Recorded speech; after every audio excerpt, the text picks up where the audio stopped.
So I've got my salad here. All kinds of goodies, as you can see. And I'm going to make my homemade salad dressing with whole cashews, unsalted, nutritional yeast, 1 pitted Medjool date, and some spring water.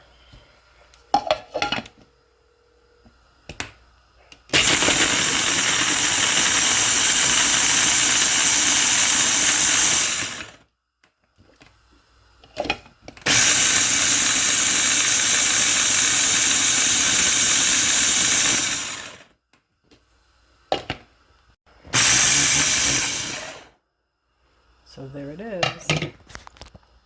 It's perfect consistency.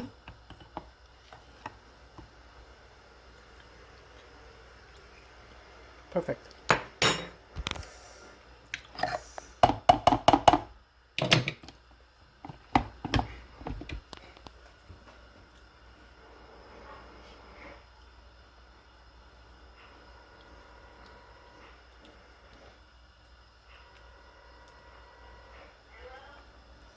Bon appetit.